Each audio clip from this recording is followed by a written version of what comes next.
What up, people? Welcome to another edition of the Salty Thoughts of Mike Steph podcast, featuring the one and only Mike Steph, best in the world at what he does. Yes, yes, yes. I surprised y'all again, right? I told you I wasn't gonna come back, and I it was the ruse of the century, right? Yeah, I'm quite sure it was. Today marks a very momentous occasion in the life of Mike Steph. It marks a very momentous occasion in the history of the Salty Thoughts of Mike Step podcast. Because I believe this is the first time in history that I'm actually recording on my birthday, which is kind of exciting, but kind of sad at the same time. Well, the reason I'm recording on my birthday is because I have a little bit of free time and I have a lot of salty thoughts I need to spew. We're just coming off this past weekend's WWE first two-night SummerSlam event. I gave y'all a preview last week, and I'm going to give y'all a review this week. More like a recap. Because I got about 3 or 4 notes that I really want to get into. And then everything else, if I get to it, great. If I don't, listen, y'all, by the time y'all going to get this, it's going to be like Tuesday night, Wednesday afternoon, and y'all will know all the results anyway. And y'all will hear all the other prognosticators, all the other podcasters give their views, but you will not be subjected to the same old tired takes, the same old tears that were shed, the same old bitching and complaining and kvetching that everybody else has done. I will be gracing y'all with the presence of the newly minted 49-year-old Mike Steph. Yes. So I'm going to give y'all the agenda on what's on tap this week. And then I'm going to get this show on the road and on the way and wrapped up, right, nice and tidy, so I can actually get on to my birthday plans. My real birthday plans, George. I thought I was going to just sit on this couch and be in front of this camera and spew my salty views just for y'all on my birthday. Do I even get cash apps anymore? Have I ever gotten a cash app? When I go live, do I get super chats? Do I even get any merchandise purchases?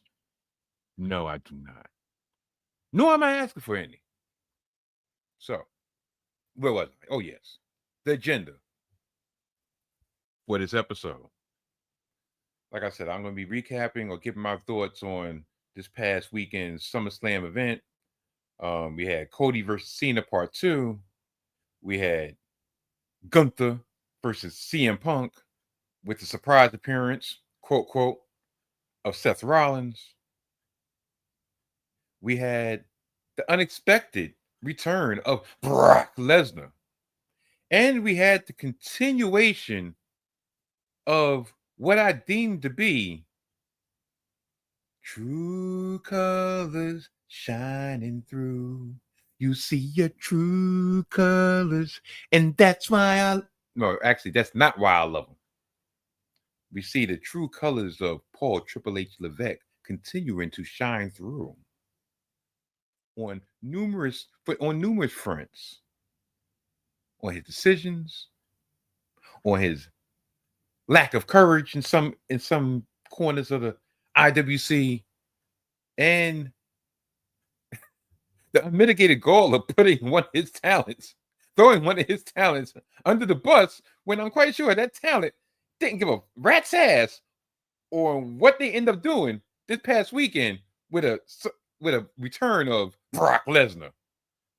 I'll get more in depth than that. Yeah. So that's topic number 1. That would be the main event. Topic number 2 will be a little bit off the wrestling front due to the defunding of PBS by our government, by our president. Well, by the president, President Trump, has decided to defund uh, the public broadcasting station, PBS, and I want to give you my thoughts on the effect that it had on me as a young child, the effect that it had on me as a parent, and just the overall effect it had on a generation. Matter of fact, generations of people who enjoyed and really, um, really enjoyed and they just really needed PBS. And the fact that we're going backwards is like a continuation, a continuing uh, narrative that we're having in this country.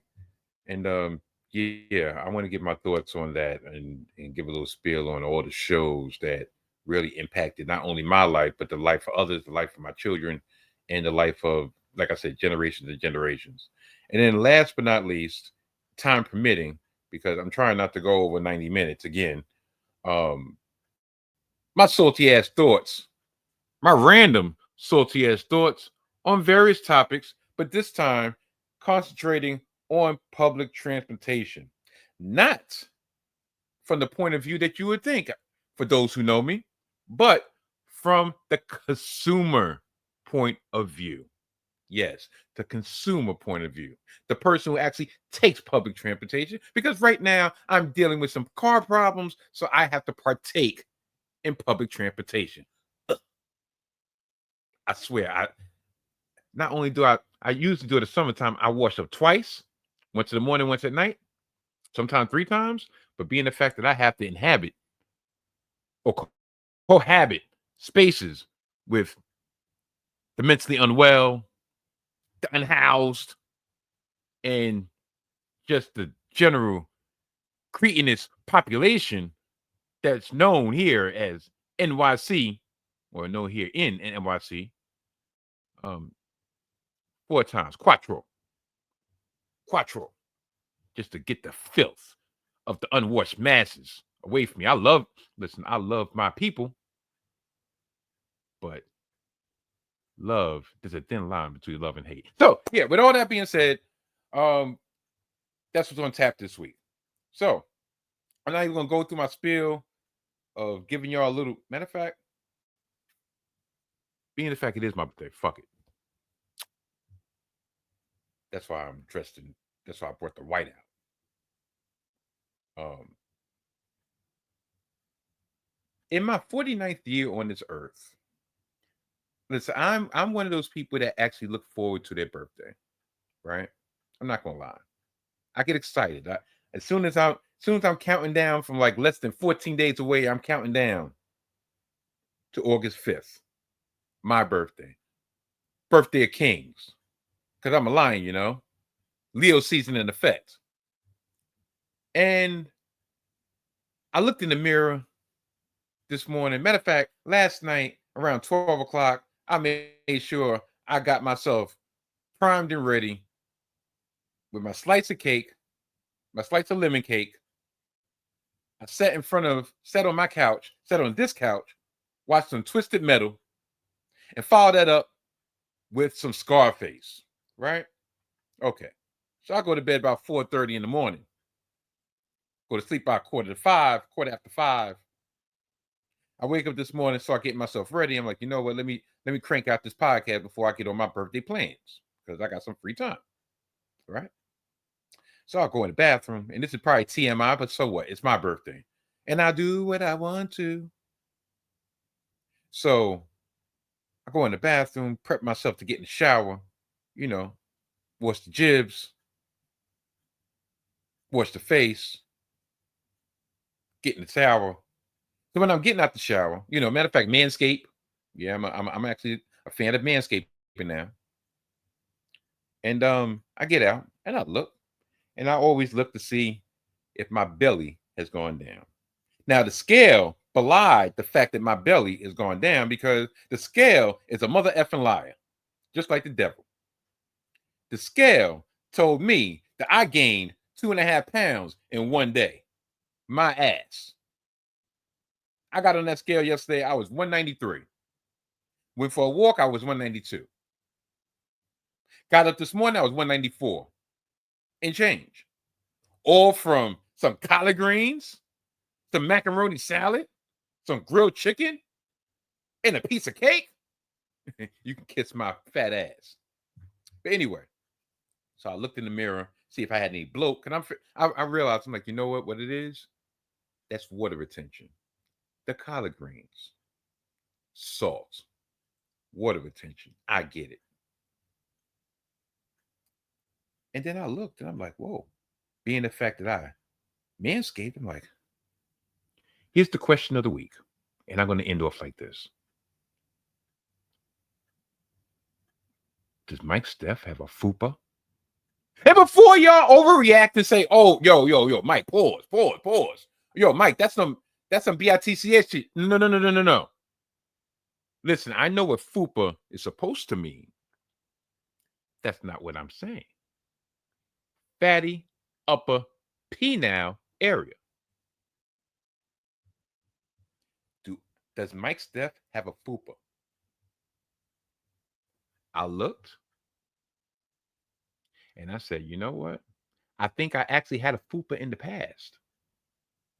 But now that fupa is going no more. Shoot, listen. Whether I had a fupa or not, when I get the shaft, they get all this dick.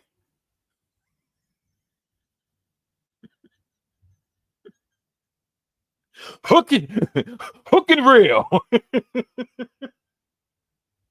Come here. Finish him. No, pause. Finish her. Listen, let me get out of here.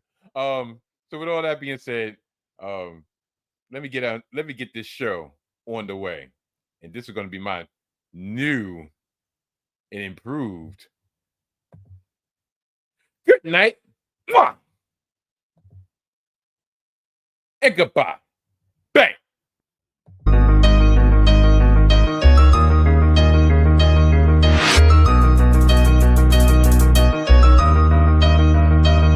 Salty thoughts of Mike Steph, this marks a new beginning. Thanks for supporting a total reinvention. The soul is still here, but the vibe's a little different. Unpredictable, hide the kids and the women. Sports of all sorts, music, mixed for living. Rep New York City, but hate the politicians. Always bring the heat, Steph bacon in the kitchen.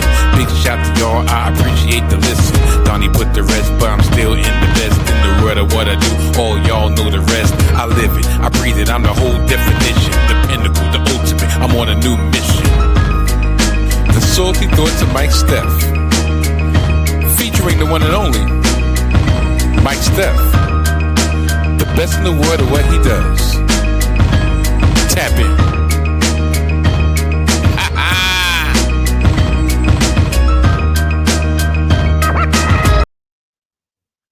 Now, I was debating whether I should start with the controversy first, or should I start with the actual product? And I'm going to start with the product first, and then I'm going to make my way into the controversy. I'm going to start my way on 3 particular topics, 3 particular matches, and then the best of the rest will be at the end, right?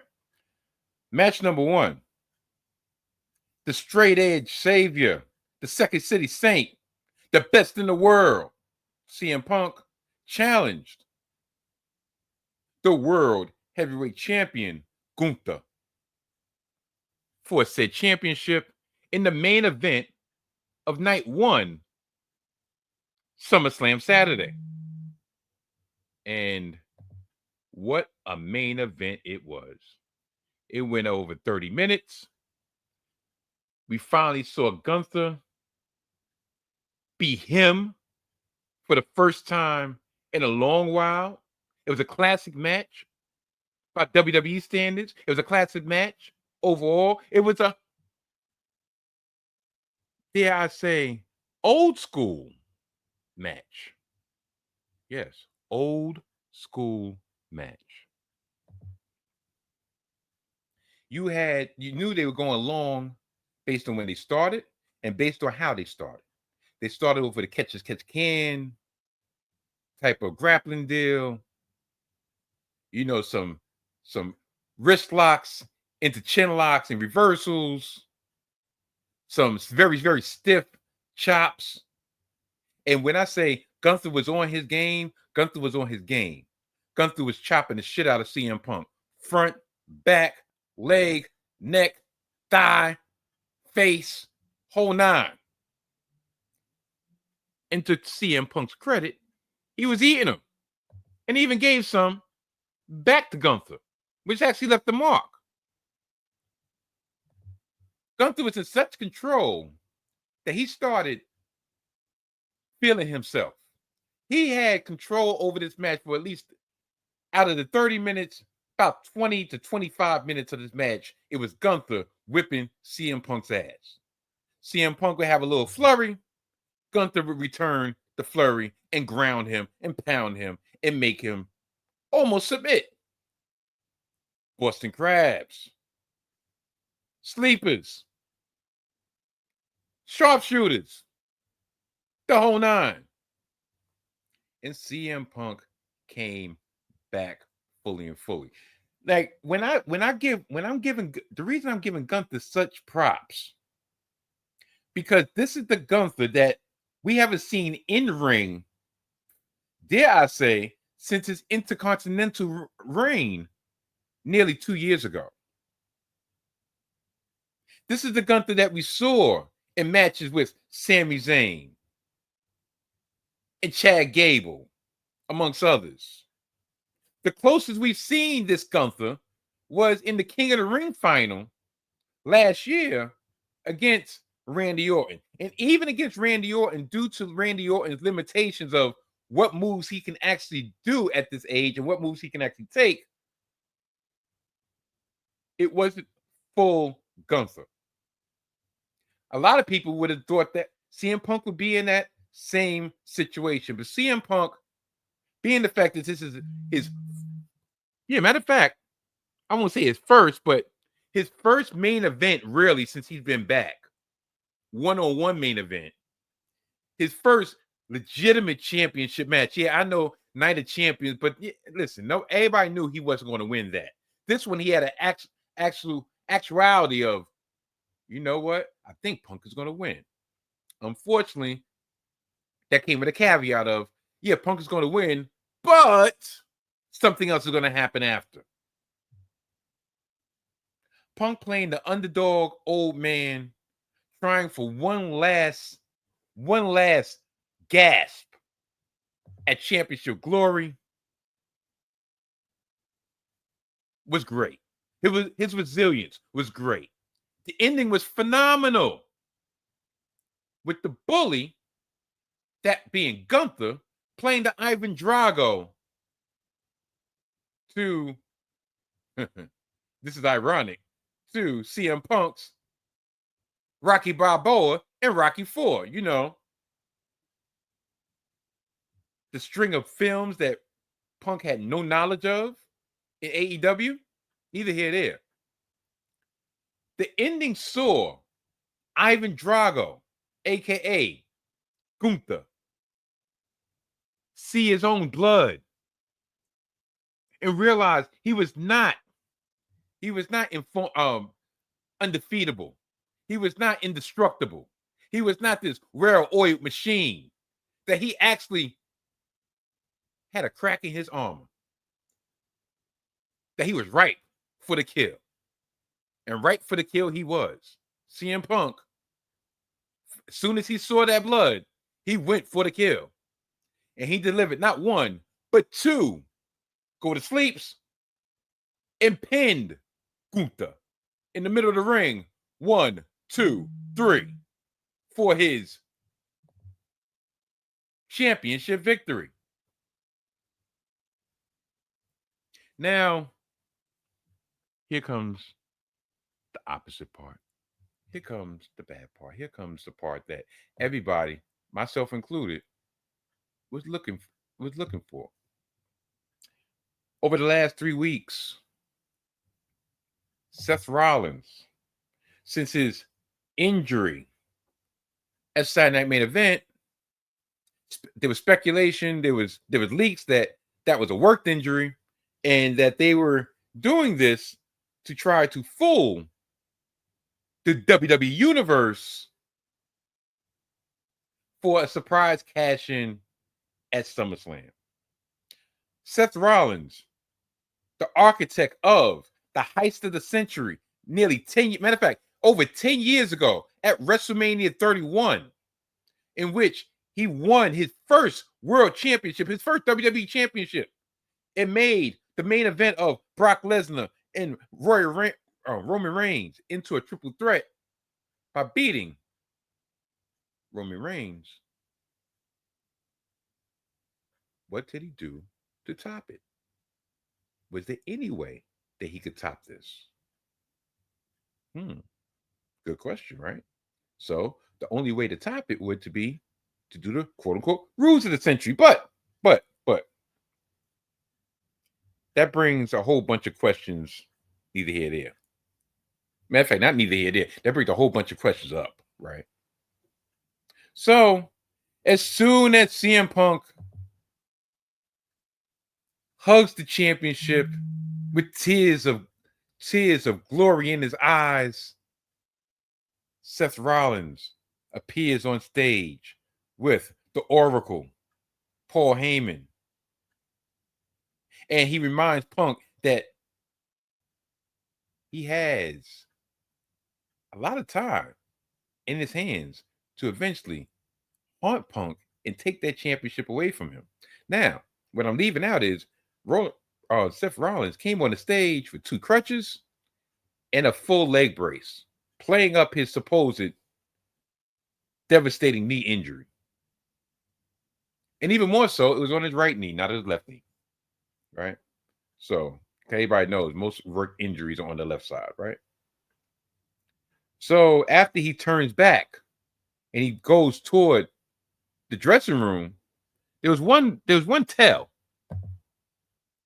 Paul Heyman stayed on stage with the Money in the Bank suitcase, briefcase, way too long.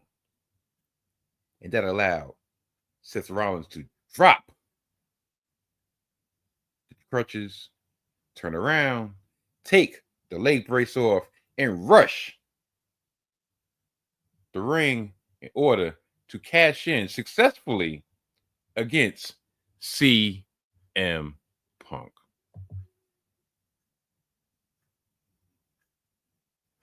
He did say that as long as there was air in his lungs, blood in his veins, that CM Punk would never become champion, would never succeed at anything. He would never win the championship, or at least enjoy the championship. And CM Punk's reign of less than 5 minutes was brought to an end by Seth Rollins. Whoopee. Now, I have one question. Was it predictable? Yeah, it was predictable. But it was needed. Seth Rollins' group, the group consisting of Bronson Reed, Braun Breaker, the Oracle, Paul Heyman, needs the championship. Not only needs the championship, needs him as champ.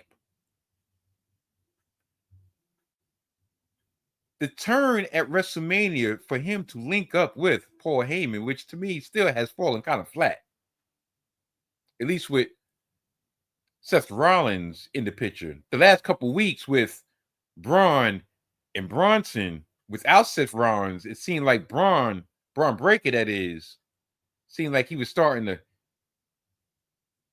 get the ground underneath his feet and prepare for a hostile takeover. And now he has to play second fiddle once again. But you know, that's going to build the tension, right? But for this group to ultimately be what they proclaim themselves to be since in the WrestleMania, or should I say the night after WrestleMania, as taking over Raw, taking over the WWE, they needed the championship. They needed a championship.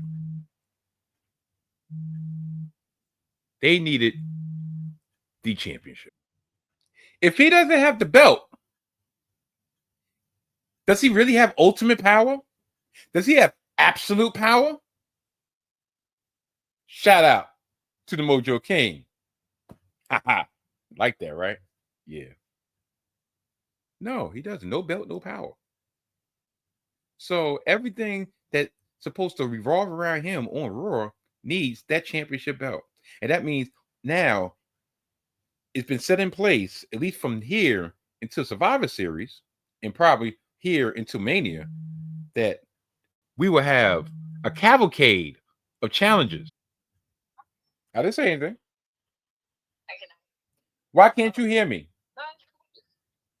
Because you were far away from the phone. I'm right here. Oh, well, happy birthday. Thank you. Am I like disturbing you from your podcast or something? No, not really. Like I got pause buttons. It's okay. You know, I mean, it's 15 hours. Don't do that. I fell asleep last night, and then like you're not a morning person, so I was waiting until like the right time to wake you up or like call you, assume that you're up. I was gonna call you when I first got to work, but it was like 12 something. I assumed you were still asleep. It's okay. I didn't forget about you. I just wanted you to get your rest. I don't want to bother you. It's okay. It's all right. I appreciate it. I'm gonna be home tonight. I won't be. You said you won't be? No, yeah, no. I'm which girl? I'll be home. I'll probably be home. I'll probably get home right after you get home. Where you going?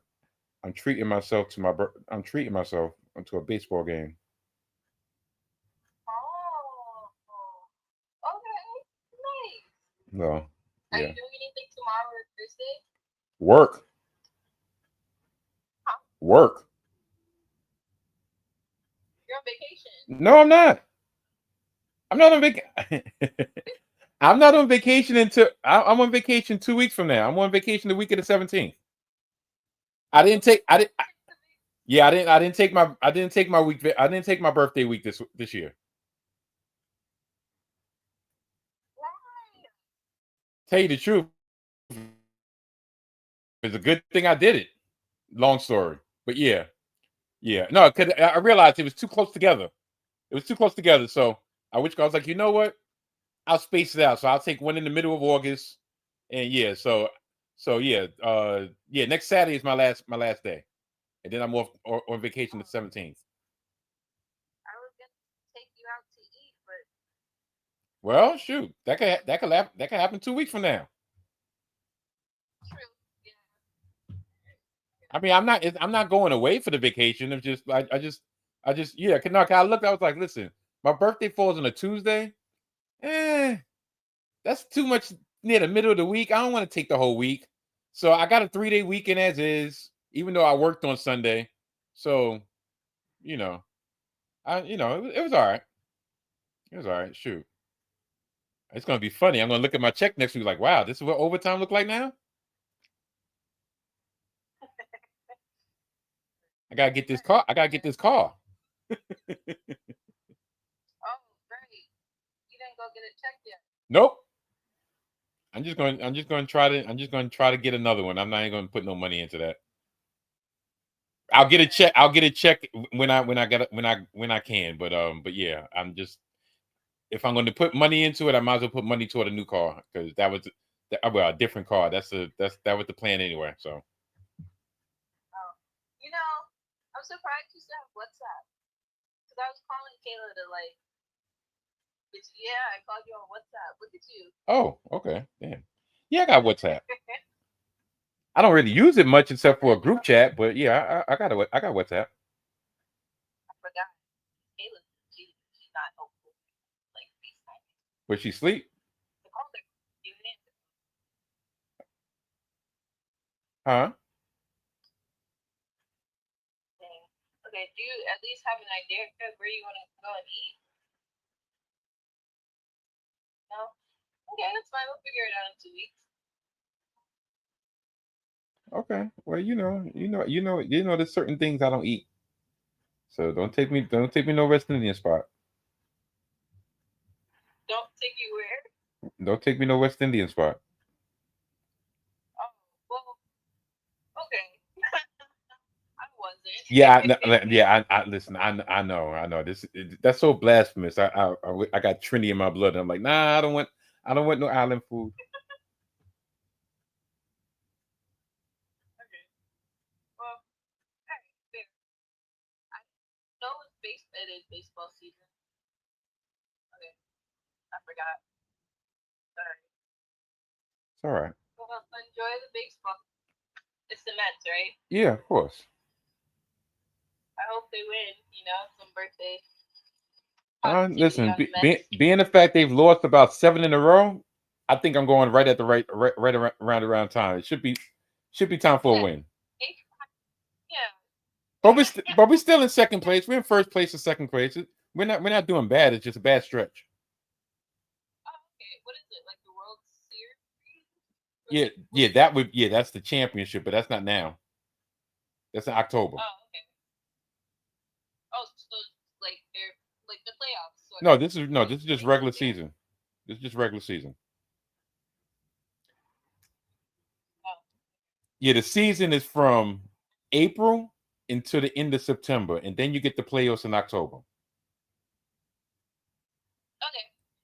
Okay. Season's long. It's a long season, so that's why I try to get to at least once a year now. I saw something. They were having like a movie night at the MetLife, not the MetLife Stadium, the Met Stadium. No, Citi Field Stadium. There we go. I was like, take daddy there.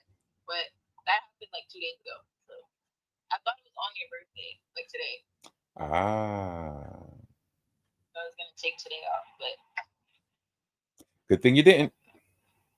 and then I thought that like the week to like treat you, but you didn't take the week off. Oh, okay. I'm gonna let you go before like my supervisor comes back out. But I really do hope you have a good birthday, and I love you. Be safe and enjoy the game. All right, love you too. I'll see you later. Later, guys. All right, babe.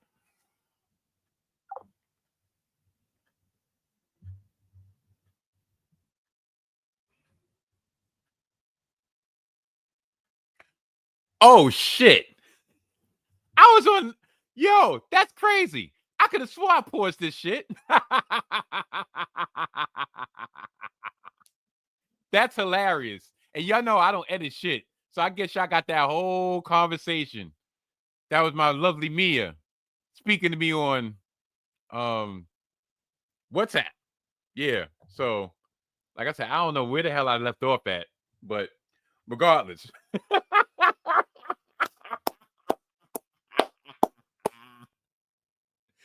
That's hilarious. That's incredible. So yeah, Seth Rollins championship. He won. CM Punk out for revenge. Have a whole cavalcade of challenges going after him. CM Punk, Sami Zayn, LA Knight, who was the first challenger. Like I predicted, 2 gimmick infringement. Because I'm just that. You should call me the fucking Oracle, to tell you the truth. But the Oracle lied. The prophecy was incorrect. Anyway, but that's hilarious. That's hilarious. I just happened to look and I'm like, hold on. Why is that red button? Why is that red light still on? Why is it saying, why do I see a pause button there that's not pressed? Oh, okay. So yeah, that's crazy. Thank goodness anyway.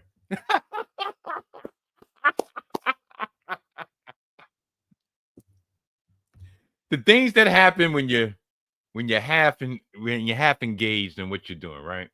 So now the second of my 3 main topics of SummerSlam would be Cody Rhodes, Cody Rhodes beating John Cena to regain the WWE Undisputed Championship. Let me preface this by saying 2 nights before on SmackDown in Jersey, we had a segment in which John Cena came out, Cody Rhodes came out, and John Cena said, in so many words, he was thanking Cody Rhodes for snapping him out of this delusion he's had over the last 6 months, that he was actually going to start being or return to being the person he has always been and not whatever he was trying to be, because that wasn't him, that he was trying to appease people for a shock moment, which shocked, but still wasn't true to himself. And the people that were supposed to be riding with him left him all by himself, which to me was a shoot, right? Was it throwing The Rock under the bus? Saying, well, he came in, he changed plans, or we changed plans to accommodate him, and The Rock decided to just get up and leave, get up and go. So he was going to give not only Cody Rhodes what he wanted, what he richly deserved, but the fans what they wanted and what they richly deserved. The champ is here. He's not on a quest to ruin wrestling. The only reason why he wanted to take the championship and retire with it was because he was afraid that people would forget about him. And the whole time I'm thinking, okay, this is a sharp left. There has to be, are they swerving again? Are they turning him face, quote unquote, for the night? Just to come up with a big plan to turn him back heel at the end of SummerSlam to lower Cody's guard? Or did they effectively just flush 5 months down the drain and said, what you saw did not exist? Well, they actually chose the latter. Because when I say that the Cody Rhodes John Cena match at the main event, for the main event of SummerSlam Night 2, was leaps and bounds, eons, galaxies better than the main event of WrestleMania, that would be a severe understatement. The main event of WrestleMania sucked. John Cena's performance in that sucked. But when I say John Cena came out and he gave us Super Cena, when he gave us United States Open Challenge Cena, when he gave us vintage Cena in all aspects,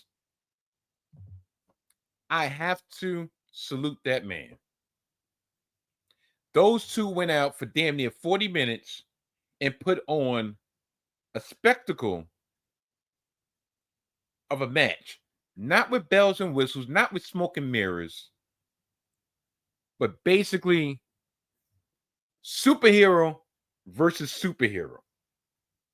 One superhero being Cody Rhodes, realizing that he will not be duped again. He will not fail to pull the trigger, and he will do anything. He will do anything by all means necessary to regain this championship that he lost due to him overthinking the moment. Matter of fact, due to the moment being too big for him. And then on the other hand, we had John Cena saying, listen, my time is coming to an end. I only got a couple months left. Only got a couple dates left. This is my last time at SummerSlam. This is my last time. Main event in SummerSlam. This is my last time in MetLife Stadium. I'm going to give all my faithful that's followed me for the last 20 years what they thought they were getting on this stretch run. Listen, and I get it. The heel turn was abominable.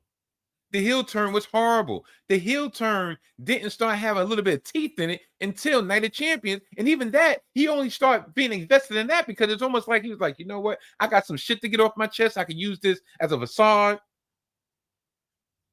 to really lay some shit in. And also kill two birds with one stone. But to go back to the Cena Cody story, it wasn't going to work as a face heel. And you always had that underlying, should I say, that overhanging narrative of whether or not Cody was going to be the one to turn heel. Cody said in the post show that, listen, he's going to remain true to himself. And I really think this is actually going to be a precursor to he's going to start getting the John Cena treatment sooner than later. Because it's going to come a time that the crowd is going to want the Coldlander, right? And he said, listen, they was actually chanting, Coldlander, Coldlander, Coldlander. He's like, look, Coldlander's not a good guy. Y'all really don't want him. But there's going to come a day and time that he's going to have to lean into that. The time is not now. What Cena said for years, when everybody wanted him to go down the card, and when he reluctantly, matter of fact, not reluctantly, he willingly went down the card, but he kept on having to be brought back up because, in his words, y'all wasn't ready. The reason I'm still here is because you can't do your fucking job. He didn't say the effing word, I did. But that was the gist of it. He said that to Roman Reigns when Roman Reigns was being positioned as the heir apparent to John Cena. Matter of fact, when he was put as the heir apparent to John Cena, and John Cena had to dress him down like, listen, bro, you think I still want to be here? I'm only here because you are effing up.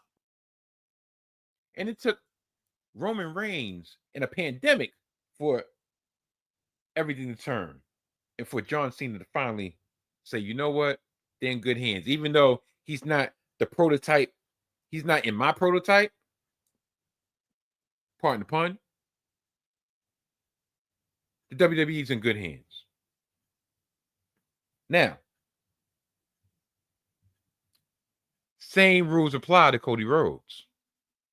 If Cody Rhodes turns heel, who's the face to replace him? I'll wait. Right now, there isn't. There isn't any uber face to replace him. There isn't anybody that's going to be the face of the company that Cody Rhodes has just taken over that mantle in the last 2 years. Matter of fact, the last year. You could say 2 years, but the last year. Roman is fading away. He's transitioning out. They just roll him back off TV because he's like, listen, I come for the big shows. Come help my family. I'm out. Cody is the head of the table at this time. There's nobody that's an heir apparent. So until they get that heir apparent, whether that be Obafemi, yeah, right. Like they really gonna put somebody like us as the head of the table. Whether it's Trick Williams, right. Who's it gonna be? I mean, those are only two people in NXT. Whether is it gonna be Ricky Starks? My bad, Ricky Saints. Cody's gonna be ridden until they have to put him out the pasture, or until his body can't help it anymore. So,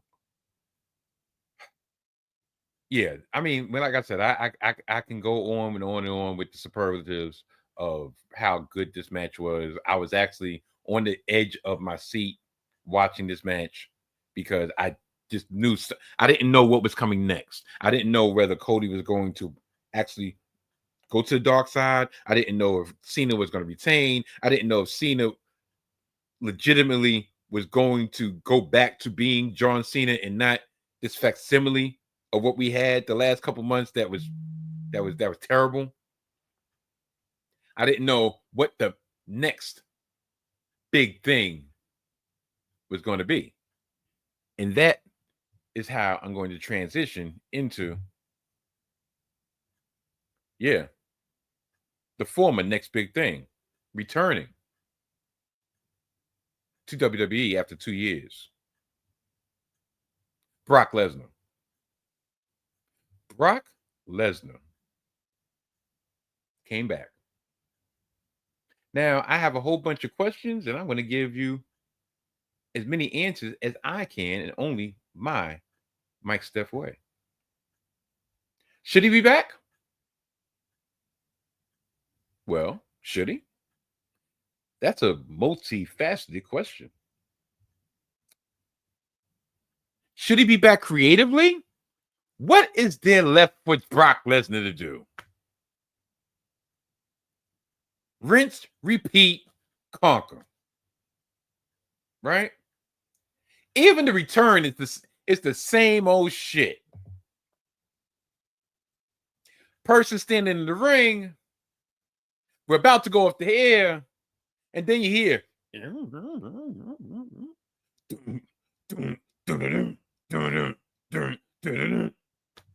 he comes out. You know, once he comes out, there's only going to be one thing he's going to do. He's going to walk around the ring, eyes squarely on the individual in the middle of the ring. Either he's going to do his dance, or in this case, he's going to take his hat off. He's going to get in that ring, F5, and leave. How many SummerSlams have we ended with Brock Lesnar's return? I'll wait. I think the latest SummerSlam we had was what? 2021, in which, ironically, John Cena was in the ring and he had just lost to Roman Reigns. So he just kind of disappeared, and Roman Reigns was in the ring celebrating his victory. And guess who returned after a year and a half due to the pandemic? Brock Lesnar. So how many times? Now, that's the creative part. Now, the moral part. Should he have been brought back?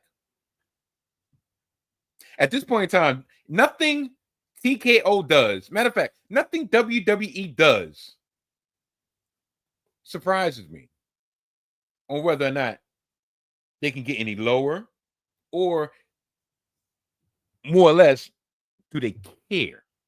Do they care about your feelings? Do they care about anybody's feelings? Do they care about any potential controversy? Do they care about any potential moral conflicts?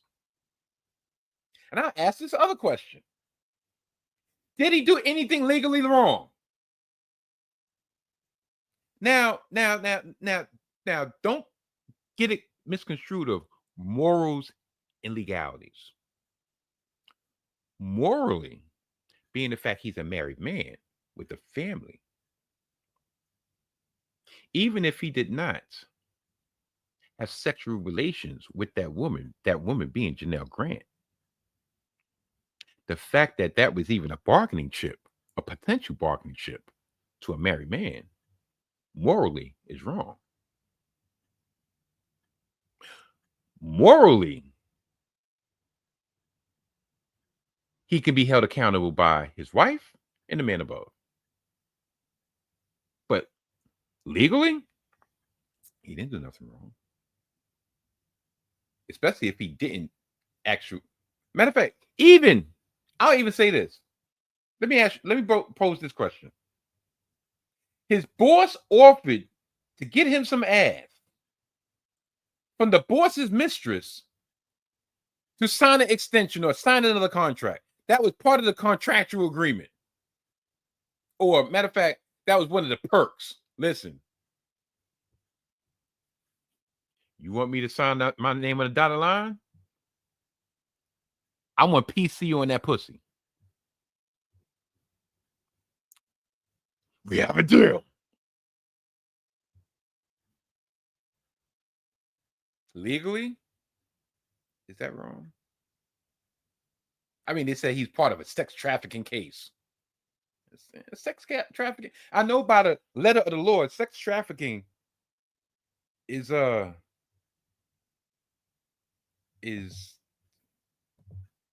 wrong. I mean, yeah, duh.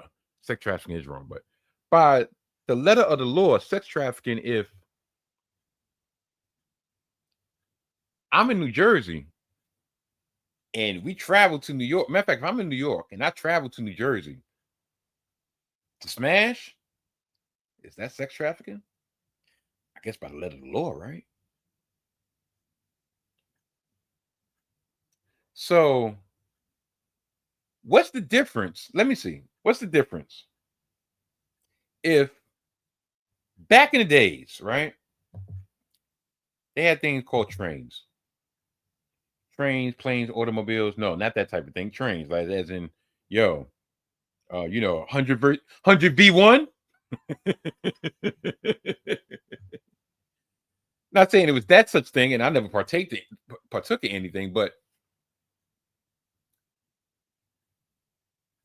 you had jump offs, you had smuts, you had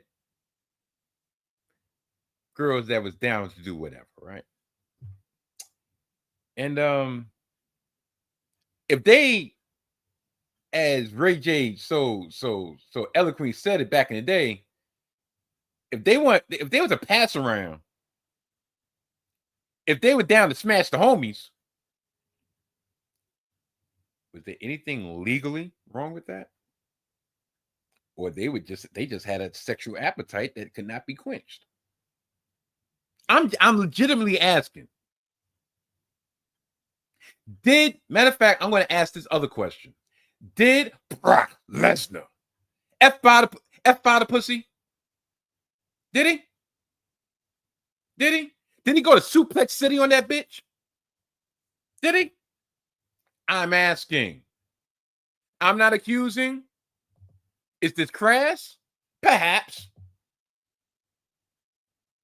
Did he German suplex Janelle Grant? No, I know he German suplexed Rena Mero or Rena Lesnar.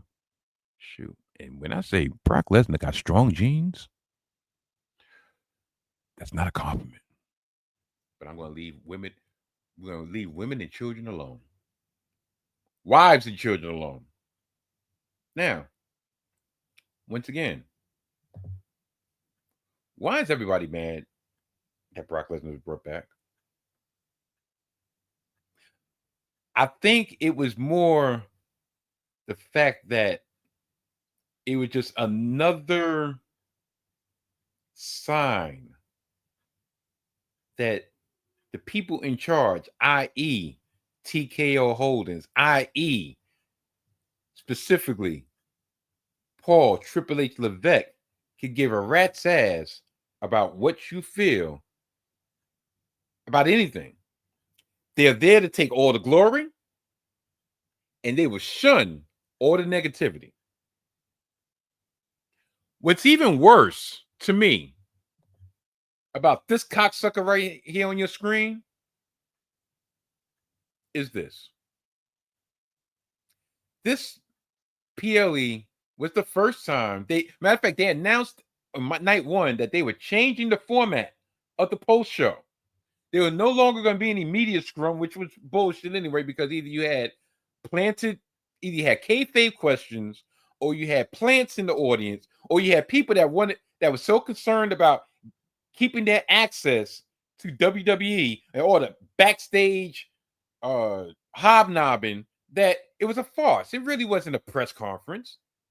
It was a parody of a press conference. And anytime one or two real questions got brought up, either Paul Levesque got exposed for being a meathead and not realizing the gravity of his answers, or he outright ignored the question, or like tried to move past the question, like, listen, I didn't read the documents. We're not talking about that. Like, he is so utterly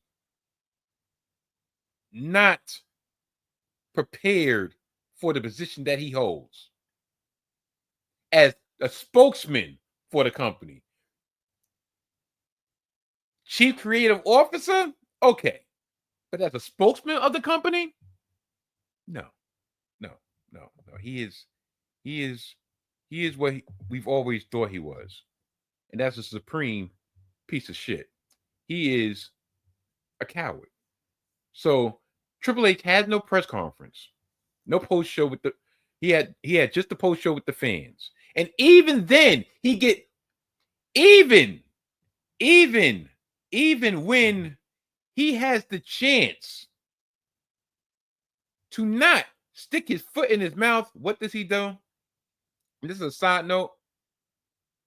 When he comes on the stage, when he comes on the platform and he's talking to the panel, and the crowd back there, they were chanting for Cross. They were like, Cross, Cross, Cross, Cross. We want Cross, talking about carrying Cross, because I guess word had leaked out that his contract was running out this weekend. So the fans were voicing their opinion in the fact of re-sign Cross. They want Cross. And he chose that to kind of force the narrative that they were saying, we want Brock. Well, we gave you Brock. That's not what they were saying. He tried to twist that chant into saying, listen, everybody that's going to give us any backlash on the fact that we brought Brock Lesnar back, look, the fans. I do everything I do for the fans. The WWE listens to the fans. I brought Brock Lesnar back because y'all demanded it. No, they were demanding Karrion Kross, you cocksucker.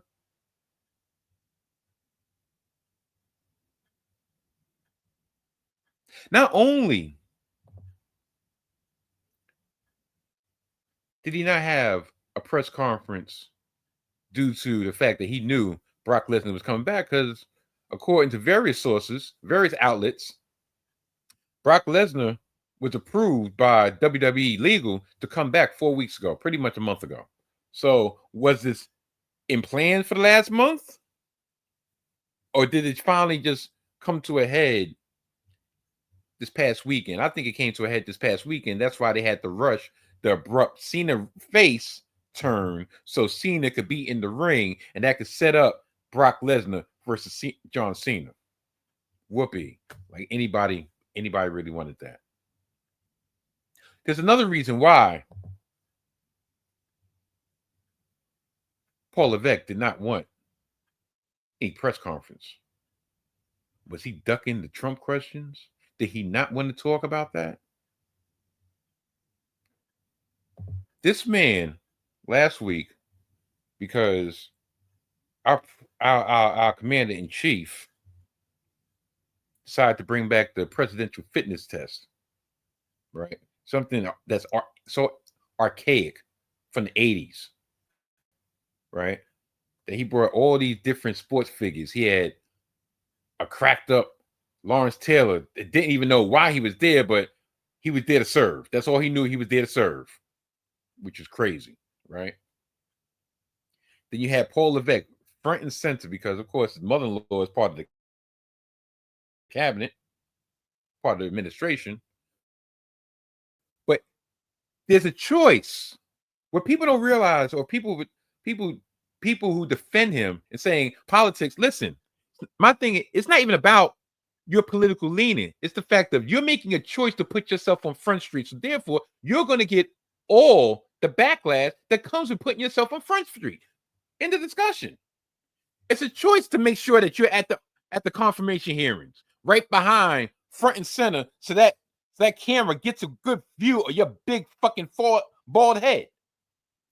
Shane McMahon, her actual son, in blood, she birthed him. It's not even as visible as you are. You want to make sure that you're photoed, you're videoed, you're documented on being in the inner circle of the White House.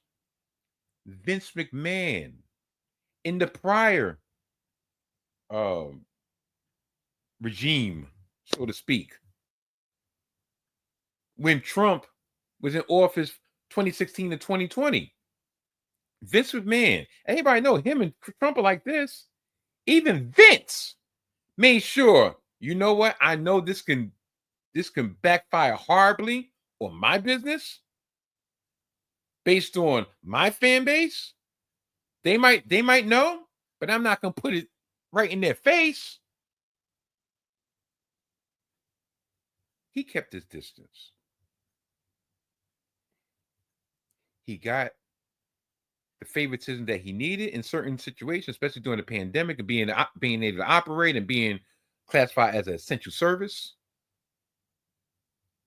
But he wasn't all in the videos, all on stage, dancing. He wasn't doing all that. I swear Tony Khan probably like, if you don't want your CCO all in the videos, all on stage, all on Netflix shows, all in Gorilla, taking bows, taking all the credit, but none of the blame. Come on over to AEW, where the big boy play. Oh, my bad. That was WCW. We wrestle. That was WCW too, right? I don't know. Regardless. Come on over. I'm not even an AEW fan like that, but for those who are, it just gives them even more reason to. Now, another thing. You know how much of a piece of shit that Paul Triple H Levesque is? When he was asked by the panel about how this Brock thing came up, or matter of fact, when he volunteered information on Brock Lesnar's return, he alluded to no. He outwardly said that Brock Lesnar was on a list of opponents that John Cena wanted to face before he wrapped up his career. So he acquiesced, and he wanted to make sure that this last ride of John Cena was everything it could be, and he was going to make sure that John Cena got everything that he desired. Wasn't he kind of like, it kind of led you to believe that that was a deciding factor in the return of Brock Lesnar? Like, even though he was freed up, we still was on the fence. We was on the fence about bringing back Brock Lesnar. But then John Cena, when is it the face Brock Lesnar one more time? And we decided that in the best interest of not only the company, but John Cena, that we would bring Brock Lesnar for this legendary end of this legendary rivalry. So, John Cena, a plain talent, he was the deciding factor. He was the one who pushed the scale over to bringing Brock Lesnar back. Like I said, Paul Levesque has shown his true colors shining through. Rather than taking tough questions, in which there would probably be likely a few, about bringing Lesnar back, he folded altogether under the pressure. And this is the leader. This is the leader of the new generation, right? This is the leader of the Paul Levesque era, right? Everybody bought into the fact that he was going to be the anti-Vince, that he was going to make WWE great again, and it worked. But how about this? Since his coronation, Paul Triple H Levesque's coronation at WrestleMania 40, he's been feeling himself to the utmost. Y'all thought it was just a saying. the Paul Levesque era. Y'all don't remember the victory lap all last year at WrestleMania 40? All last year at WrestleMania 40 weekend, the victory lap, the Paul Levesque era, the Paul Levesque era, the Paul Levesque era. This is a new era. This is a new era. This is a new era.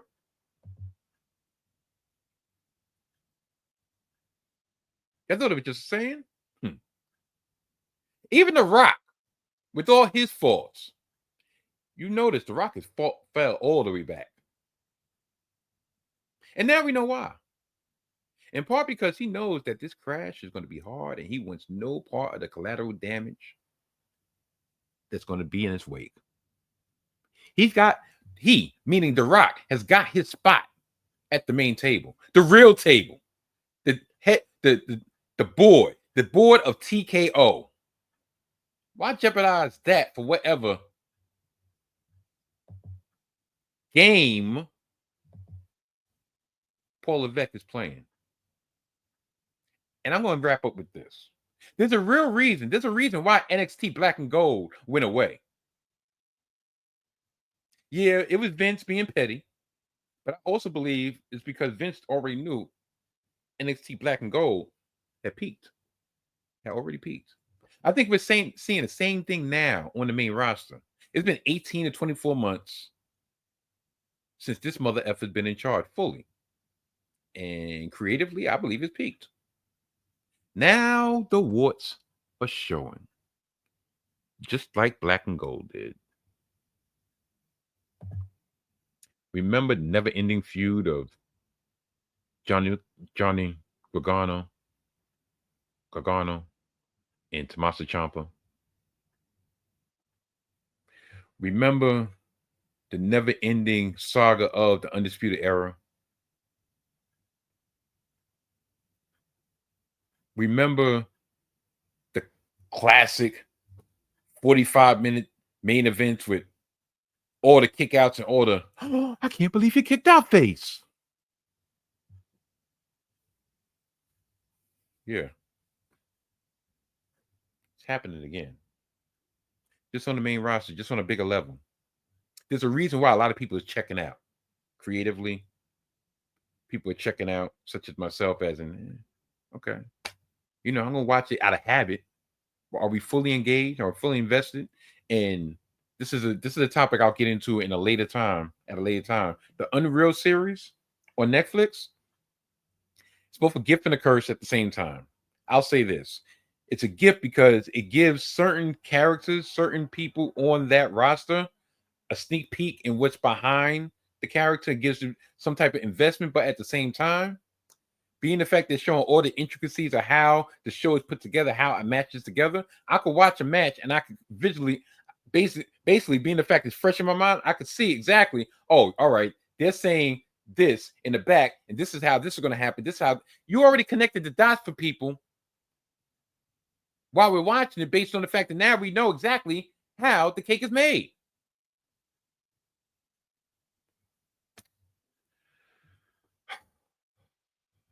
Anyway, it's ridiculous. The last topic I want to talk about, SummerSlam, and tell you the truth, it don't even look like I'm really getting into a big recap, and that would be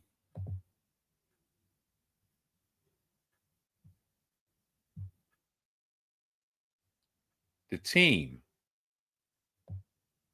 of Charlotte Flair and Alexa Bliss.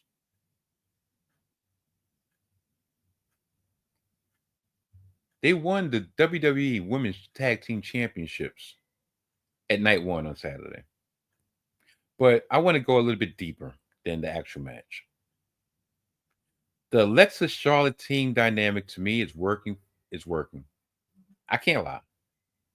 This is the one time that knowing the real life situation, like I was just talking about, of these people have helped change my opinion of their characters.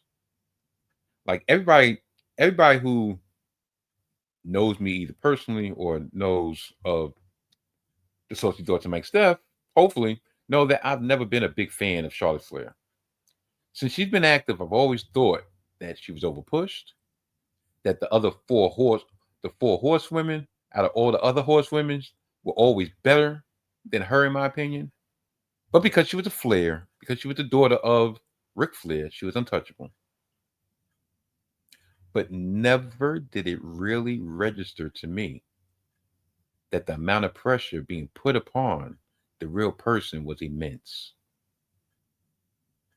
Since she came back at the Rumble, cracks have been exposed in her armor, especially in that lead up to WrestleMania, with the rivalry, with the beef that she had with Tiffany touching upon her failed marriages, in which she, as recently as October, just got divorced for the third time with somebody that's still currently on the roster.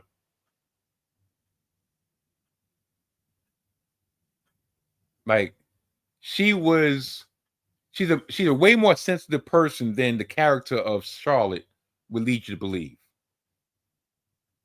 She had actually admitted on WWE Unreal that that promo that happened in Chicago, in which it looked like she was flustered, She thought that when they're booing her, Charlotte, no. She took it as they were booing Ashley, her real name, the real person behind the character. That when they talk about her body, they're not talking about the body of Charlotte. They're talking about the body of Ashley. And when she wrote that Players Tribune article chronicling her struggles with her injuries, her marriages, and her family that has taken a toll on her mentally and emotionally, I ain't gonna lie, it forced me to take a step back from my biases. Now, does it help that WWE is even pushing that aspect of her character slash real life recovery? No. But that's on them. The fact that it seems like Charlotte is actually having fun, but not only having fun, but allowing herself to be her authentic self.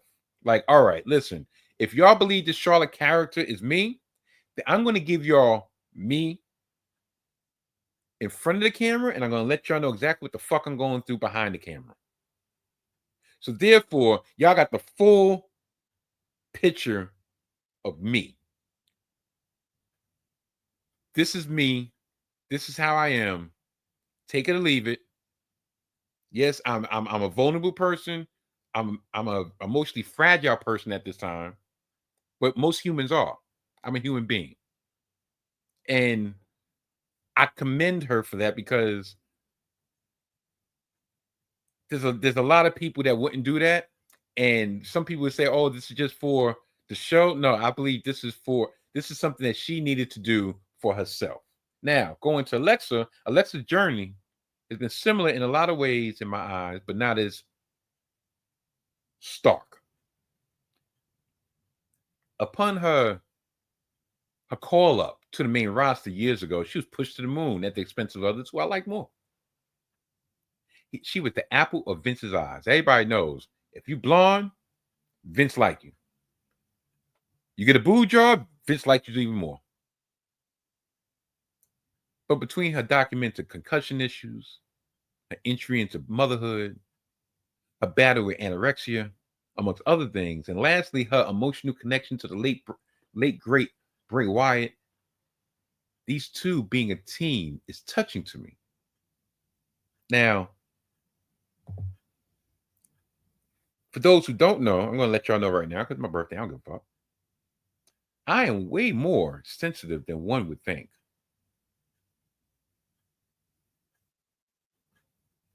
I'm a fan of personal journeys, because I'm still on a personal journey in myself. I'm a fan when people lean into what they're trying to accomplish, how they're trying to better themselves, and really take that and run with it. And I believe these two are a shining example of that. And as such, I've become a fan of these two, not only apart, separate, but together as a team. And um, I never would have thought that I would be in that position, especially concerning Charlotte Flair, as recently as a couple months ago. So kudos to them. Now, the best of the rest, right? The best of the rest. Now, first and foremost, Naomi. Naomi retained the women's world championship in a triple threat match on night 2, which opened up night 2 against Io Sky and Rhea Ripley. And to my surprise, and to my pleasure, not only did she retain, she pinned Rhea Ripley. Now, matter of fact, the best part about this moment for Naomi was twofold. One, that she was walked down the aisle by her father playing guitar for her theme song. My thing was like, I know they're not going to make her lose off this one. And they did it. But also, the fact that Naomi is receiving such adulation from the crowd for not only being her, but for her performance and just overall greatness. It's like, once again, I'm going to say this again. I'm a firm believer nowadays of giving people their flowers while they're here to smell them.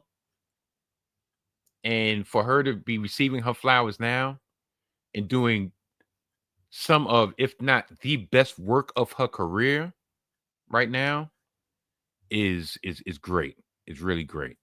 So yeah, kudos to Naomi. And yeah, I think next on the horizon is La Primera, Stephanie Vaquer at Clash of Paris. Next, the other women's championship match, the WWE Women's Championship match between Tiffany Stratton, and Jade Cargill, ended in Tiffany Stratton retaining the championship.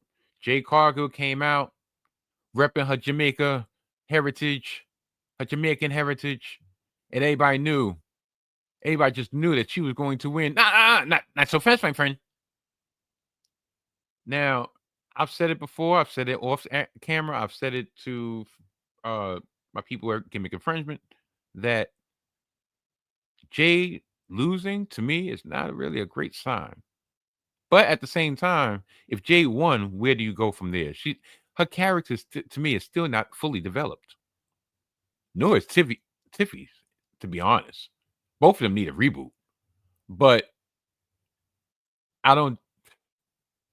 it hurts me to say this, but Jade getting to that point, I think I said in my preview that she would be in danger of being a Lex Luger at SummerSlam 93, almost over 30 years ago. Perhaps, but at the same time, that push wasn't there, and there was no such thing as the Jade Express. Let's just put it that way.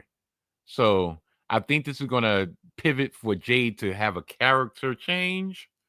Perhaps being probably in her better served role as a heel.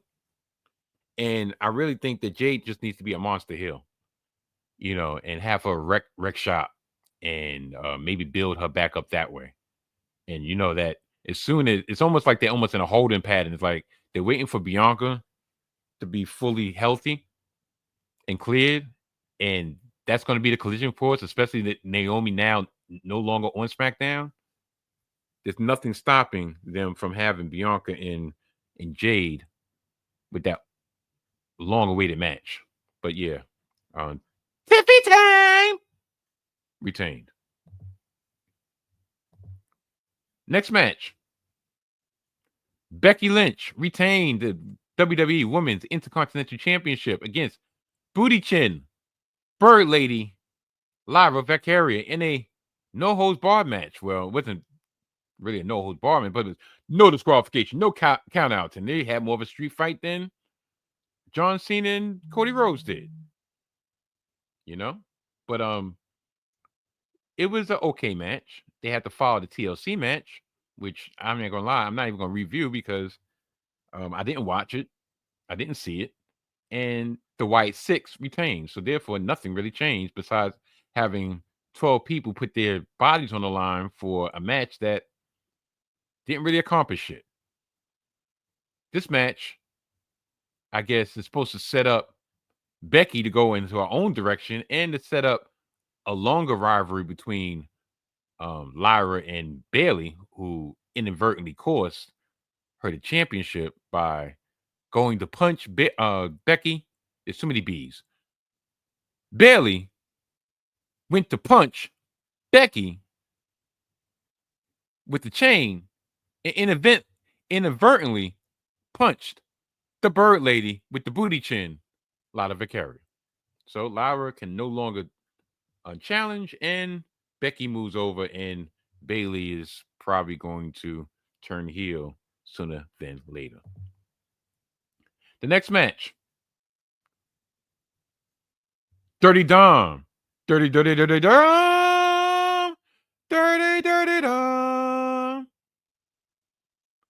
Retained his Intercontinental Championship against AJ Styles in a match in which I'm glad Dom won because I'm not maybe I'm in the minority, but I'm really just not feeling AJ anymore. I mean, they've turned him so many times. They've had no direction for him so many times. And I feel like that would be a retread that if AJ would have won. Dom, once again, he had so much heat, and especially with this crossover with AAA and him having so much heat in AAA, you can't take it. You can't take the championship off of him mere weeks before Triple Mania, the Triple Mania event in AAA. So where he's going after the Mega Championship, and it would not surprise me if he becomes the AAA Mega Champion. Yeah, why not, right? Y'all really think that WWE is not going to put all the championships on their in-house talent? Y'all got another thing coming. El Hijo Vikingo, yeah, he'll be back. He'll be in the WWE once he. Matter of fact, they'll probably put him on NXT because NXT needs more people. But yeah, Dirty Dom did the tribute of Eddie Guerrero, his real father, being the fact that Dirty Dom is a 20-year vet of SummerSlam, the 20-year anniversary of the Dominic on a pole match with the custody of Dominic Mysterio between Rey Mysterio, his step pops, and Eddie Guerrero, his pops.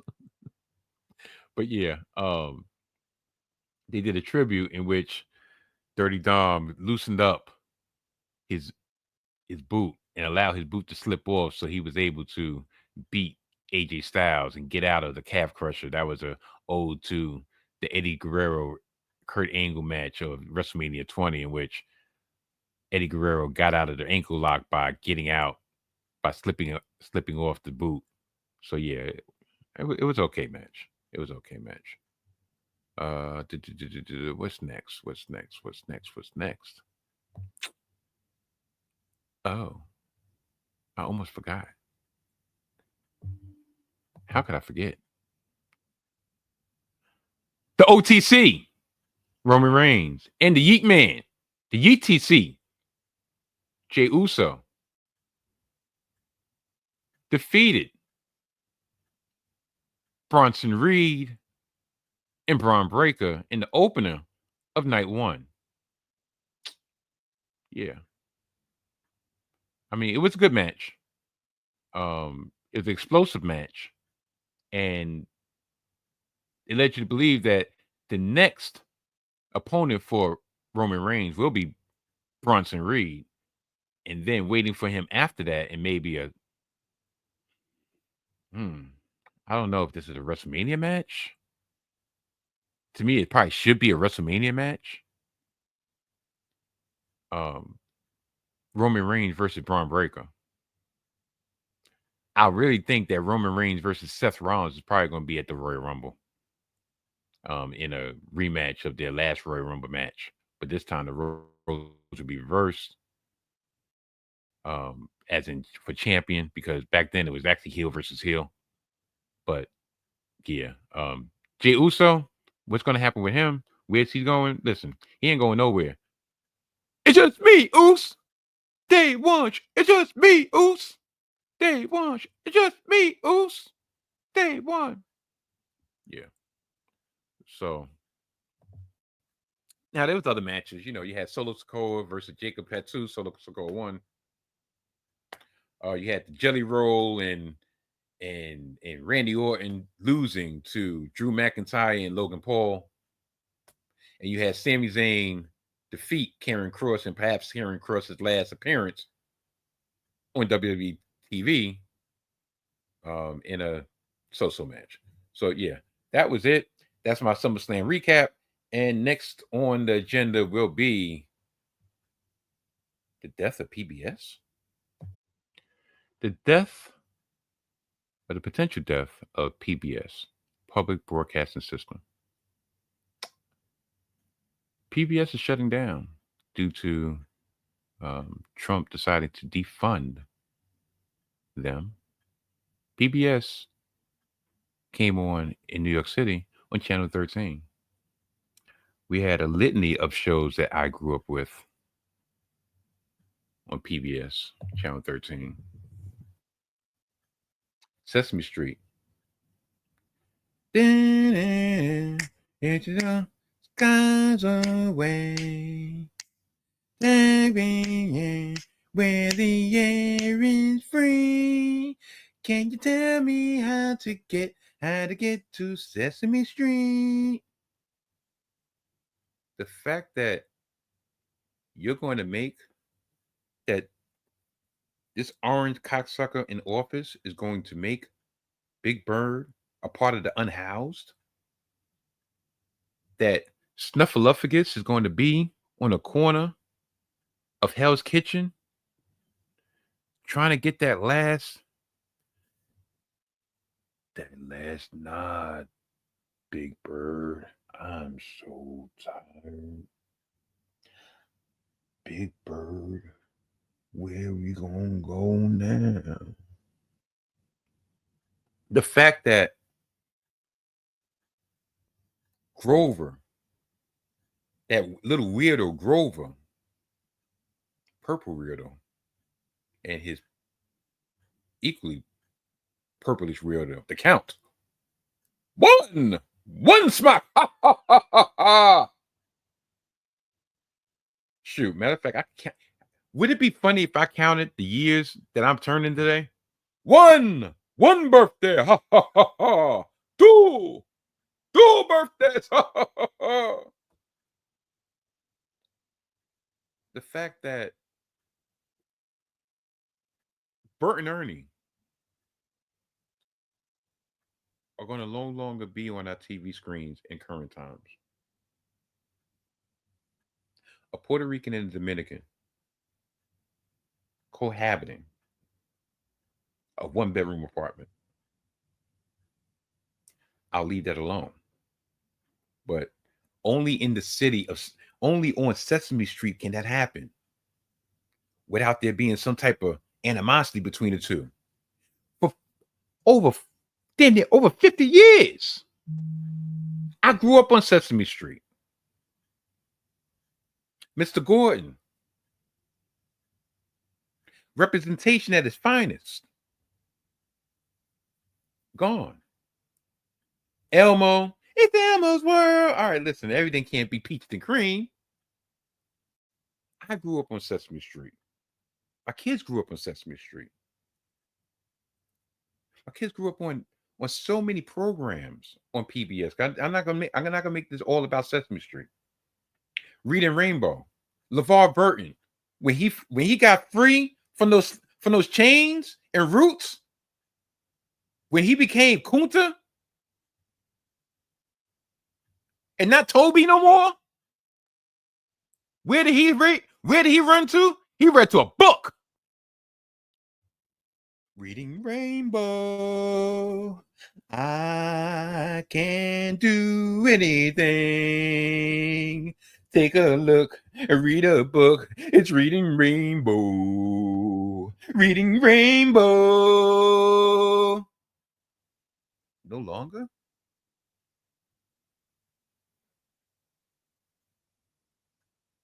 that's touching to me.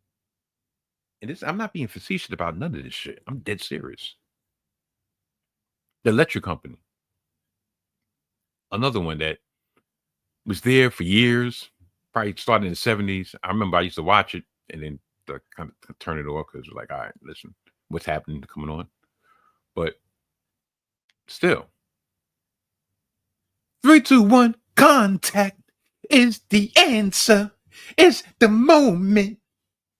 3, 2, 1, contact. And we're not talking about secondhand weed smoke. We're talking about PBS, Channel 13. Oh, and of course, none other than Mr. Rogers' Neighborhood. Mr. Rogers' Neighborhood. Would you be mine? Would you be mine? Won't you be my neighbor? Won't you please? Please, won't you please? Please, won't you be my neighbor? Mr. Rogers, King Friday, the mailman, the puppets, all that. I don't think I appreciated it when I was younger as much as I should have. Now, I'm going to have two clips here, right? Matter of fact, I'll get to that in a minute. My memories of PBS also included watching Animal Kingdom, Wild Kingdom, with my grandma. I think on Saturday nights after we came back from food shopping, and my grandmother was either prepping um, the vegetables for Sunday dinner or getting ready to watch Hee Haw and the Mandrell sister, Barbara Mandrell and the Mandrell sisters, and so forth on Channel 4. She watched Wild Kingdom. She was always like used to like those animal shows. And on Wild Kingdom, I realized or I discovered what a wildebeest was for the first time. I remember watching Nova, the infamous matter of fact, the famous Nova episode in which we followed the journey of sperm fighting, millions of sperm fighting to be that number one, the lone survivor, the iron survivor, if you will, to get to that egg first and penetrate that egg. And that egg becoming 9 months later an actual human being. I was amazed. It was the birds and the bees without the birds and the bees. It was actual procreation in effect. Now my kids watch the big comfy couch and Arthur. The newer generation knows about Arthur because of the meme, the Arthur fist. But my kids know about Arthur. I used to watch Arthur, and I couldn't stand. I can't remember her name right now, but Arthur's sister's a pain in the ass, and I could understand why he was feeling a way about her. But what it boils down to me is Trump is cutting funding for PBS because he really literally wants to make America stupid. Not stupid again, stupid. He's like a real life Biff from Back to the Future. Make like a tree and get out of here. Like, it's bad enough he's bringing back this presidential fitness bullshit, which I talked about earlier. But you're cutting funding for anything that's going to allow people to become self-empowered. You know, some people learned how to read on PBS programming on various channels. I mean, on various programs. Now, something like this happened years ago, and Mr. Rogers, Fred Rogers to be exact, went to Congress to personally talk to speak in front of Congress to get funding for educational programs such as his. Hopefully, I don't get copyrighted. If I do, I guess I'll have to chop this. I have to chop it out at the end, because I only chop out beginnings and ends. But yeah, being the fact this should be a public record, I shouldn't be copyrighted.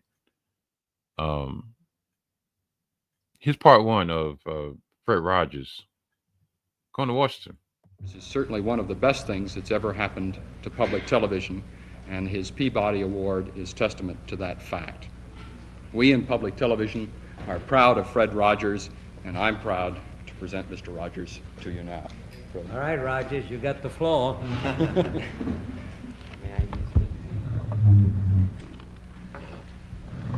Senator Pastore, this is a philosophical statement and would take about 10 minutes to read, so I'll not do that. One of the first things that a child learns in a healthy family is trust, and I trust what you have said that you will read this. It's very important to me. I care deeply about children. My first children... Will it make you happy if you read it? I'd just like to talk about it, if it's all right. Sir. Okay. My first children's program was on WQED 15 years ago, and its budget was $30. Now, with the help of the Sears Roebuck Foundation and National Educational Television, as well as all of the affiliated stations, each station pays to show our program. It's a unique kind of funding in educational television. With this help, now our program has a budget of $6,000. It may sound like quite a difference, but $6,000 pays for less than 2 minutes of cartoons, 2 minutes of animated, what I sometimes say, bombardment. I'm very much concerned, as I know you are, about what's being delivered to our children in this country.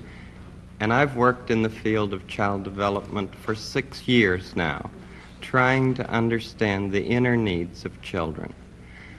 We deal with such things as the inner drama of childhood. We don't have to bop somebody over the head to make him to make drama on the screen.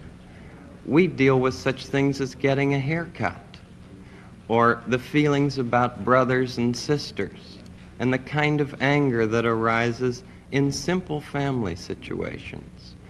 And we speak to it constructively. How long a program is it? It's a half hour every day. Most channels schedule it in the noontime as well as in the evening. WETA here has scheduled it in the late afternoon. Could we get a copy of this so that we can see it? Maybe not today, but I'd like to see the program. I'd like very much for you I'd like to see the program itself, or any one of them, you see. We made 100 programs for EEN, the Eastern Educational Network, and That's part one. And you see how dismissive and arrogant that congressman is. It's almost like, yeah, but if you haven't been able to tell, or you're going to be able to tell, the mood is about to change. And that's part of the greatness of Mr. Rogers. The fact that he's so earnest in his beliefs and so pure, and it's not an act. It's like literally that's what he was. That was his fiber. That was his being. So part two. got to have more of this neighborhood expression of care. And this is what I give. I give an expression of care every day to each child to help him realize that he is unique. I end the program by saying, You've made this day a special day by just your being you. There's no person in the whole world like you, and I like you just the way you are. And I feel that if we in public television can only make it clear that feelings are mentionable and manageable, we will have done a great service for mental health.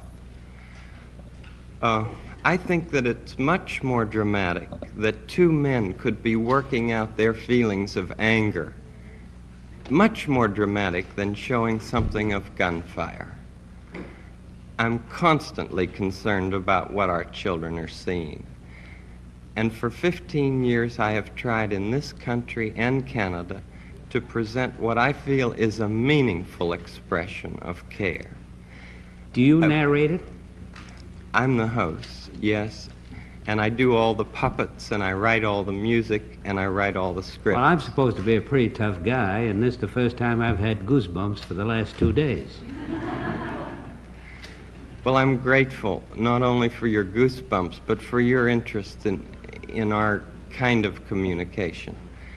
Could I tell you the words of one of the songs which I feel is very important? Yes. This has to do with that good feeling of control, which I feel that the children need to know is there. And it starts out, what do you do with the mad that you feel? And that first line came straight from a child.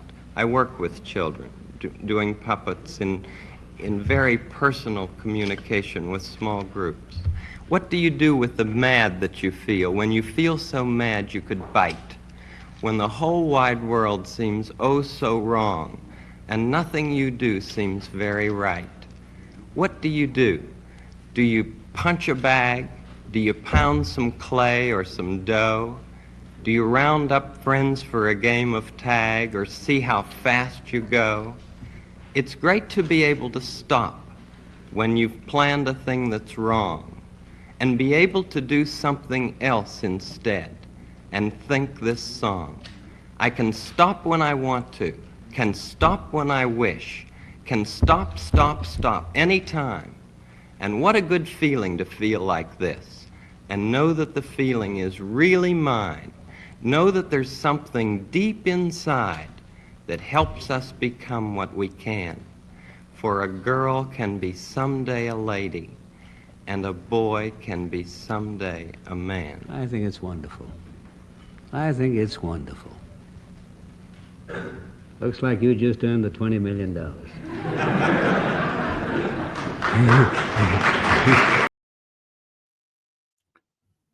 That I'm kind of speechless about that. Like I said, the mood is about to change, and it did change. Just by his pure power of positivity, and I'm not talking about the New Day. He was able to turn the tide of skepticism and cynicism to a point of acceptance, a point of, you know what? If this man is so absolute in his belief, he's made me a believer. And that's just, even though that was real life, that's part of what the importance of PBS has done for many generations. And the fact that we have an idiot in office that decides, you know what, just to be spiteful, really, because like, why are you targeting PBS? Why? Because they might actually speak the truth and undermine all the BS that you're doing, or the BS that you're trying to bury, or the history that you're trying to ignore. You're going to get rid of this institution, or these institutions housed on this channel. Yeah. So I'm, like I said, I'm really speechless. And I just thought those two clips were very powerful. and those two clips are older than I am. 49. 7. That was 56 years old. That happened 56 years ago. 57 to be exact. Amazing. Amazing. Well, people, that brings us to the end of another edition of the Salty Thoughts of Mike Step podcast. I'd like to thank each and every one of y'all for making me and this here podcast the one y'all choose to view and the one y'all choose to listen to. Next week, matter of fact, let me give a programmer note. For the foreseeable future, especially being the fact we're going into football season pretty soon. I mean, training camps have started, preseason game started last week with the Hall of Fame game and so forth. That's usually around the time that I would start changing when I drop. But for other reasons, my Sundays are a little bit more occupied than they normally would be. So what I think I'm going to start doing starting next week is I'm going to start dropping Tuesday afternoons, right? Usually I'm the type of person that, I'm the type of person that when I make it, I put it together, I drop it. And if anything, I might schedule it for something else, maybe an hour later. But due to the unpredictability of when I'm actually going to be able to record properly, I think the best thing to do is just set a date, and that would be the date that I would be dropping for the foreseeable future, and that would be Tuesdays. Yes, Tuesdays. I'm moving it from late Sunday night, early Monday morning to Tuesday afternoon at top of the afternoon at actually 12 p.m. noon. Yes, that is the new debut day of new episodes of the Salty Thoughts of Mike Step podcast. Tuesdays at noon for all your viewing pleasure. Yes, thank you and good night. So I chose not to add into my random salty thoughts because not only because of time, but being the fact that how that last segment ended off with Mr. Rogers and the importance of PBS, I felt like, it'd be kind of like, it wouldn't be great for me to start rattling off all my grievances after talking about how thankful I am for people such as Fred Rogers. So, yeah, that's pretty much it. But I will add this, a repeat from last week for that cocksucking August, and what he should be lined up for. Made to play ball, but that wasn't its purpose. Nuh-uh. In that moment, in Lil Bitch's hands, it was there to break this nigga's head open.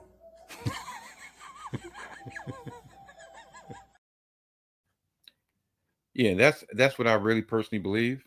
I believe that, well, we're not little bitches, but with the power that we have in all our collective hands, we need to figuratively take this power that we have in our hands and bust this nigga head open. Bust his head open to the white meat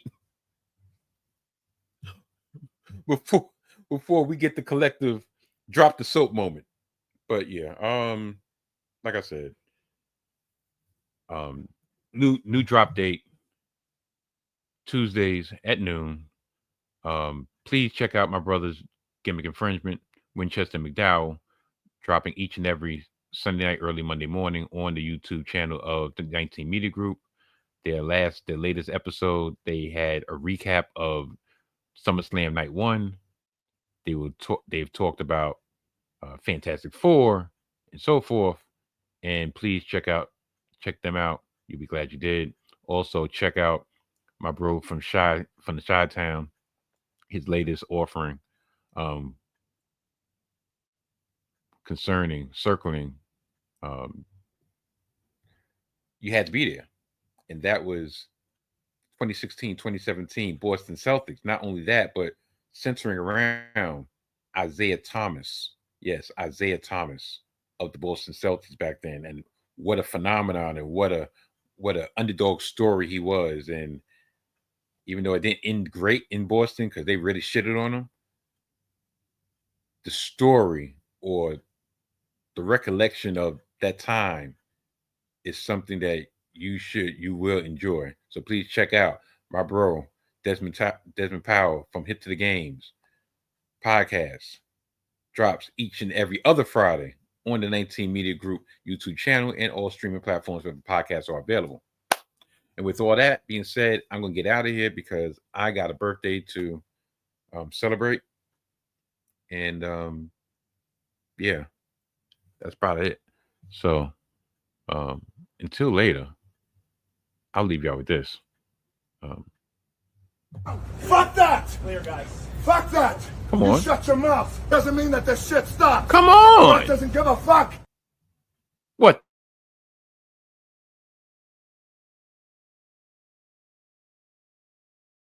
He lied!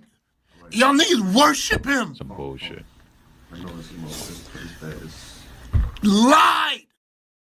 You know what? He lied! Y'all niggas worship him! Lied! I actually stopped that. He wasn't supposed to come back.